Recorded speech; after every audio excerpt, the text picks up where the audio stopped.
ഒരാൾക്ക് അവധി ദിവസത്തിൽ എന്തെങ്കിലും അഡ്വഞ്ചറസ് ആയി ചെയ്യണമെന്നുണ്ടെങ്കിൽ അവർക്കുള്ള ഏറ്റവും നല്ല ഓപ്ഷൻ മലകയറ്റമാണ്. അതായത് ട്രക്കിംഗ്, ഹൈക്കിംഗ് പോലുള്ള സാഹസികതകളിൽ ഏർപ്പെടുക. എന്നാൽ ഇതിൽ പോലും പല പ്രശ്നങ്ങളുണ്ട്. ചെറിയ ചെറിയ മലയാണെങ്കിൽ പ്രശ്നമില്ല. എന്നാൽ വലിയ വലിയ മലകളിൽ ട്രക്കിംഗ് പോകുമ്പോൾ ചില സമയങ്ങളിൽ കാണാതാകാനും ജീവന് വരെ ആപത്തുണ്ടാകാനും സാധ്യതയുണ്ട്. അങ്ങനെയുണ്ടായ ഒരു സംഭവത്തെക്കുറിച്ചും അതിനെ തുടർന്നുണ്ടായ വിചിത്രമായ പല കാര്യങ്ങളെക്കുറിച്ചുമാണ് ഇന്നത്തെ വീഡിയോയിലൂടെ വളരെ വ്യക്തമായി നമ്മൾ അറിയാൻ പോകുന്നത്. 1989 ജൂലൈ മാസത്തിൽ ജപ്പാനിലെ 2 പേർ വടക്ക് ഭാഗത്തുള്ള ഹൊക്കൈഡോ ദ്വീപിന്റെ മൗണ്ട് അഷിഡാക്കെ ട്രക്കിങ്ങിനായി പോയി. അങ്ങനെ പോയ സമയത്ത് ഇപ്പോഴുള്ളതുപോലെ ഗൂഗിൾ മാപ്പോ വളരെ വ്യക്തമായ ട്രക്ക് റൂട്ട് ഒന്നും തന്നെ ഇല്ല. അവിടെയുള്ള ലാൻഡ്മാർക്ക് ഉപയോഗിച്ചാണ് ഈ മലയ്ക്ക് മുകളിൽ ട്രക്കിംഗ് പോകേണ്ടത്. അങ്ങനെ പോയ 2 പേർ ട്രക്കിംഗ് റൂട്ടിൽ നിന്നും മാറി മറ്റൊരു വഴിയിലൂടെ യാത്ര ചെയ്യാൻ തുടങ്ങി. ഒരു ഘട്ടത്തിൽ വഴി മാറുകയും 2 പേരും കാണാതാവുകയും ചെയ്തു. ഇവർ ട്രക്കിങ്ങിന് പോയി 2-3 ദിവസമായിട്ടും വീട്ടിൽ തിരികെ എത്തിയില്ല. ഇവരിൽ നിന്ന് യാതൊരു വിവരവും ലഭിക്കാത്തത് കൊണ്ട് കുടുംബത്തിലുള്ളവർ പോലീസ് സ്റ്റേഷനിൽ ചെന്ന് ഇവരെ കാണാനില്ല എന്നൊരു കംപ്ലൈന്റ് കൊടുത്തു. പോലീസും അവർ ട്രക്കിങ്ങിന് പോയ റോഡിലൂടെ അവരെ തിരയാൻ തുടങ്ങി. എന്നാൽ അവരെ കൊണ്ട് ഈ 2 പേരെയും കണ്ടുപിടിക്കാൻ കഴിയാത്തത് കൊണ്ട് ജൂലൈ 24-ാം തീയതി റെസ്ക്യൂ ഹെലികോപ്റ്റർ ഉപയോഗിച്ച് ആ മലയിൽ അവർക്കായിട്ടുള്ള തിരച്ചിൽ നടത്തി. എന്നാൽ പല മണിക്കൂർ തിരിഞ്ഞിട്ടും അവരെ കണ്ടെത്താനായില്ല. ആ ദിവസം അങ്ങനെ അവസാനിക്കാൻ പോകുന്ന സമയത്ത് ആ മലയ്ക്ക് മുകളിൽ ഒരു പ്രത്യേക ഭാഗത്ത് റെസ്ക്യൂ ഹെലികോപ്റ്ററിന് ആപത്തിലുള്ളവരെ രക്ഷിക്കാനായി സൂചിപ്പിക്കുന്ന SOS സൈൻ തടികൾ കൊണ്ട് ചെയ്തിരിക്കുന്നത് കണ്ടു.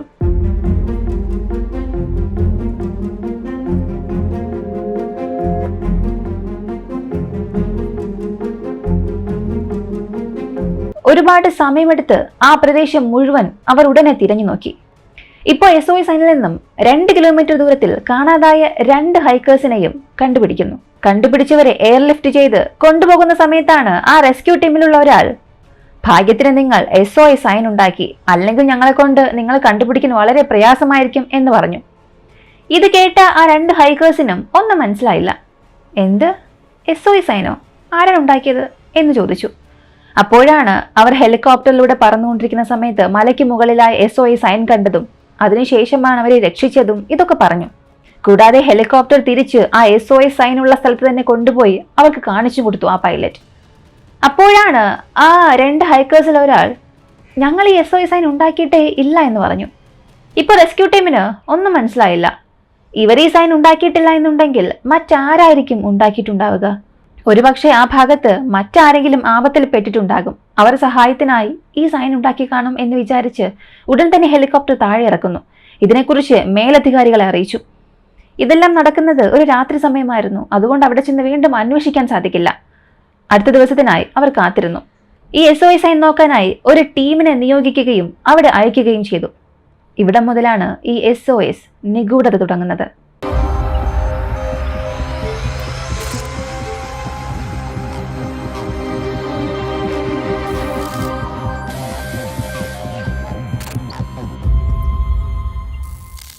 ആ 2 ഹൈക്കേഴ്സിനെയും രക്ഷപ്പെടുത്തി അടുത്ത ദിവസം തന്നെ ജൂലൈ 25-ാം തീയതി രാവിലെ ആ ടീം അവിടേക്ക് പോകുന്നു. ഇത്തവണ ഹെലികോപ്റ്റർ അല്ല പോയത്, പകരം അവർ നടന്നു തന്നെ ആ മലയ്ക്ക് മുകളിലേക്ക് പോകാൻ തുടങ്ങി. ഈ മലമുകളിൽ നിന്ന് 4 കിലോമീറ്റർ ദൂരത്തിൽ SOS സൈൻ കണ്ടുപിടിക്കുന്നു. അവിടെ പോയതിനു ശേഷം ആ സ്ഥലം മുഴുവനും തിരയാൻ തുടങ്ങി. ഇപ്പോൾ അവർ അല്പം പോലും വിചാരിച്ചു നോക്കാത്ത പല കാര്യങ്ങൾ ഓരോന്നായി കണ്ടുപിടിക്കുന്നു. ഈ SOS സൈൻ ഉള്ള സ്ഥലത്തെ ചുറ്റി ചില മീറ്ററിനുള്ളിൽ തന്നെ പല എല്ലിൻ കഷ്ണങ്ങൾ ചിതറിക്കിടക്കുന്നത് കണ്ടു. അതെല്ലാം ഒന്നിച്ച് ചേർത്ത് നോക്കിയപ്പോഴാണ് അതൊരു മനുഷ്യന്റെ അസ്ഥികൂടമാണെന്നുള്ളത് മനസ്സിലായത്.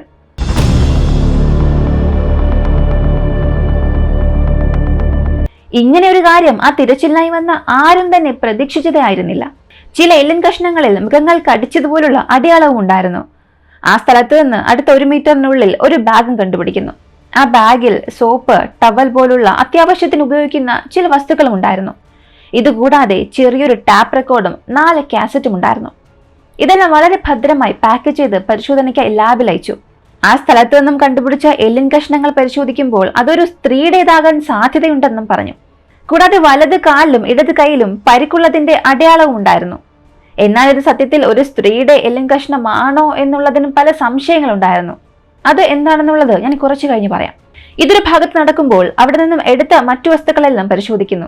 അതും വളരെ പ്രധാനമായി ആ ടാപ്പ് റെക്കോർഡ്. അതിൽ ആദ്യത്തെ 3 കാസറ്റിൽ ഉണ്ടായിരുന്നത് ആ സമയത്ത് പുറത്തിറങ്ങിയ വളരെ ഫേമസ് ആയ ഒരു അനിമയുടെ ഇൻട്രോ സോങ് ആയിരുന്നു.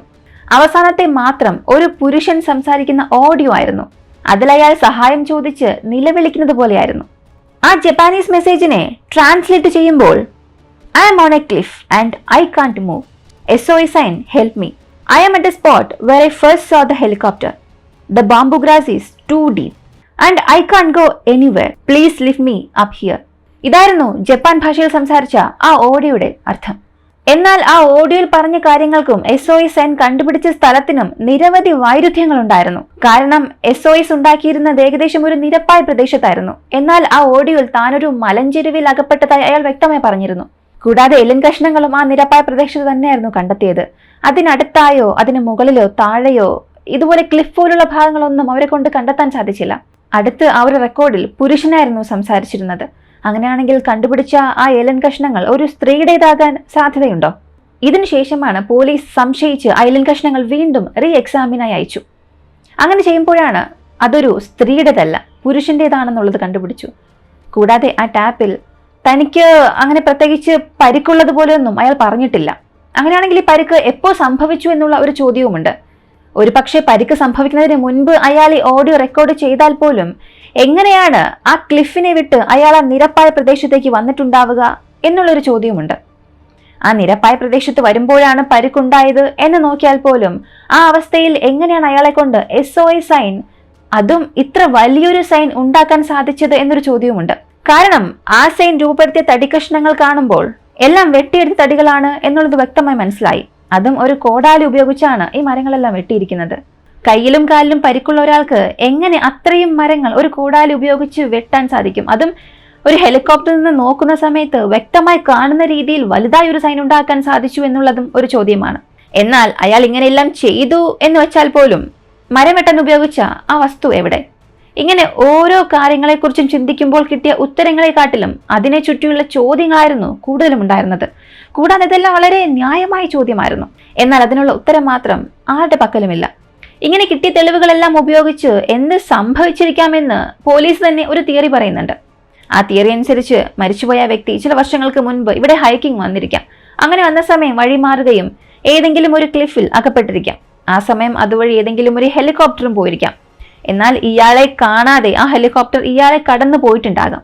ഒരു ഘട്ടത്തിൽ എന്തായാലും വരട്ടെ എന്ന് കരുതി അയാളുടെ കയ്യിലുണ്ടായിരുന്ന ടാപ്പ് റെക്കോർഡ് എടുത്ത് ഒരു മെസ്സേജ് റെക്കോർഡ് ചെയ്തിരിക്കാം. അത് കഴിഞ്ഞ് എങ്ങനെയോ ആ സ്ഥലം വിട്ട് പുറത്തേക്ക് വരാൻ ശ്രമിക്കുമ്പോൾ അയാൾക്ക് പരിക്ക് പറ്റിയിട്ടുണ്ടാകാം. ഒരുപക്ഷെ വീണ്ടും ഒരു റെസ്ക്യൂ ഹെലികോപ്റ്റർ തന്നെ തിരിഞ്ഞു വരികയാണെങ്കിൽ താനുള്ള സ്ഥലം മനസ്സിലാക്കാനായി വളരെ കഷ്ടപ്പെട്ട് SOS സൈൻ ഉണ്ടാക്കിയിരിക്കാം. എന്നാൽ നിർഭാഗ്യവശാൽ യാതൊരു റെസ്ക്യൂ ഹെലികോപ്റ്ററും വരാത്തത് കൊണ്ട് അയാൾ അവിടെ തന്നെ ആയിരിക്കേണ്ട ഒരു അവസ്ഥയിലേക്ക് തള്ളപ്പെട്ടു. പിന്നീട് കാലാവസ്ഥ മോശമാവുകയും അയാൾ മരിക്കുകയും ചെയ്തിരിക്കാം എന്നാണ് ജപ്പാൻ പോലീസ് പറഞ്ഞ തിയറി. എന്നാൽ ഇതൊക്കെ എങ്ങനെയാണ് വിശ്വസിക്കേണ്ടത് എന്നാണ് ജപ്പാനിലെ ജനങ്ങൾ ചോദിച്ചത്. SOS സൈൻ കണ്ടുപിടിച്ച സ്ഥലത്ത് ജൂലൈ 30 വീണ്ടും വന്ന് തിരച്ചിൽ നടത്തുന്നു. ഈ സമയത്ത് ആരും പ്രതീക്ഷിക്കാത്ത മറ്റൊരു കാര്യം കൂടെ കണ്ടുപിടിക്കുന്നു. അതാണ് കെഞ്ചി ഇവാമുര എന്ന വ്യക്തിയുടെ ഐഡന്റിറ്റി കാർഡ്.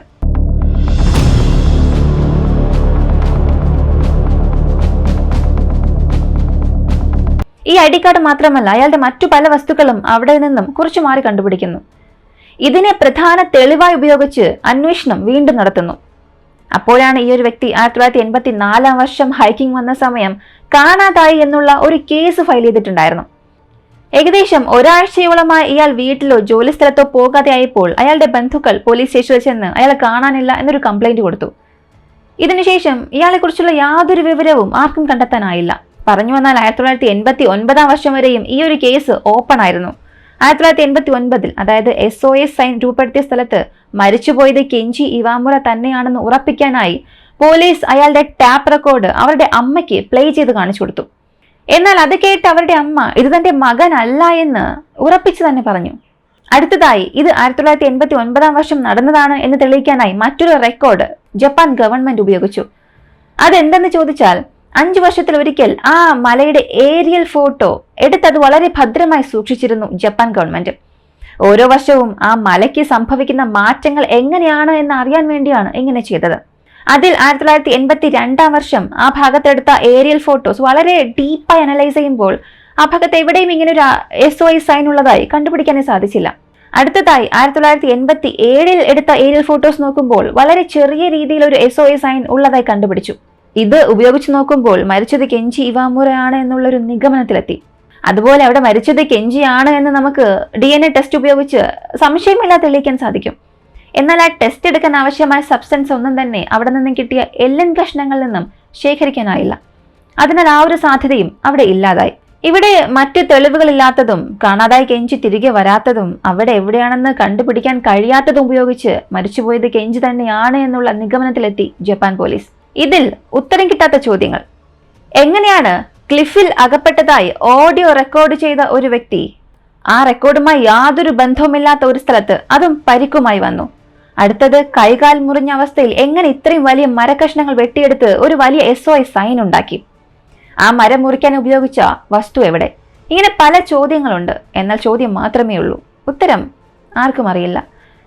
ജപ്പാൻ ഗവൺമെന്റിനെ സംബന്ധിച്ച് 1989 വർഷം വളരെ യാദൃശികമായി കണ്ടുപിടിച്ച ഈ SOS സൈനിന് അടുത്തായി കിടന്ന എല്ലിൻ കഷ്ണങ്ങൾ കെഞ്ചി ഇവാമുറയുടേതാണ്. ഇയാൾ 1984 വർഷം ഒറ്റയ്ക്ക് ഹൈക്കിങ്ങിന് വരുന്നു. ആ സമയം വഴിതെറ്റി വേറെവിടെ പോവുകയും ഒരു ക്ലിഫിൽ അകപ്പെടുകയും ചെയ്തു. പിന്നീട് പല പ്രശ്നങ്ങൾ കാരണം മരിക്കുകയും ചെയ്തു. ഇതോടുകൂടി ആ കേസും ക്ലോസ് ചെയ്യുന്നു. എന്നാൽ മുൻപ് പറഞ്ഞതുപോലെ ഈ കേസിൽ പല ചോദ്യങ്ങളുണ്ട്, അതിന് മാത്രം ഉത്തരമില്ല. ഇതാണ് ജപ്പാനിൽ ഇന്നുവരെയും മിസ്റ്റീരിയസ് ആയി കണക്കാക്കുന്ന SOS സൈൻ മിസ്റ്ററി. ഈ ഒരു വീഡിയോ കുറിച്ച് നിങ്ങൾ എന്താണ് കരുതുന്നത്? മരിച്ചുപോയത് കെഞ്ചി ഇവാമുറ തന്നെയാകുമോ? അവിടെ നിന്ന് കിട്ടിയ എല്ലിൻ കഷ്ണങ്ങൾ അയാളുടെ തന്നെയാണെന്ന് ഉറപ്പിക്കാൻ നമുക്ക് സാധിക്കുമോ? അതോ മറ്റാരെങ്കിലും ആയിരിക്കുമോ? SOS സൈൻ നിർമ്മിച്ചത് അയാൾ തന്നെയാകുമോ? അല്ലെങ്കിൽ ഇതുപോലെ മറ്റാരെങ്കിലും അവിടെ അപകടത്തിൽ പെട്ടിട്ടുണ്ടാകുമോ? ഇനി അവിടെ നിന്നും കിട്ടിയ ഈ എല്ലിൻ കഷ്ണങ്ങൾ കെഞ്ചി ഇവാമുറയുടേതല്ല എന്നുണ്ടെങ്കിൽ കെഞ്ചി ഇപ്പോൾ എവിടെയായിരിക്കും? നിങ്ങളുടെ ഉത്തരം എന്താണെന്നുള്ളത് മറക്കാതെ കമന്റിൽ പറയുക. മികച്ച കമന്റ് അടുത്ത വീഡിയോയിൽ വരും. വീഡിയോ ഇഷ്ടമായാൽ മറക്കാതെ ലൈക്ക് ചെയ്യുക. നമ്മുടെ ചാനൽ ഇതുവരെ സബ്സ്ക്രൈബ് ചെയ്യാത്തവരാണ് നിങ്ങളെങ്കിൽ ഇപ്പം തന്നെ സബ്സ്ക്രൈബ് ചെയ്ത് സപ്പോർട്ട് അറിയിക്കുക. മറ്റൊരു വീഡിയോയുമായി വീണ്ടും കാണാം.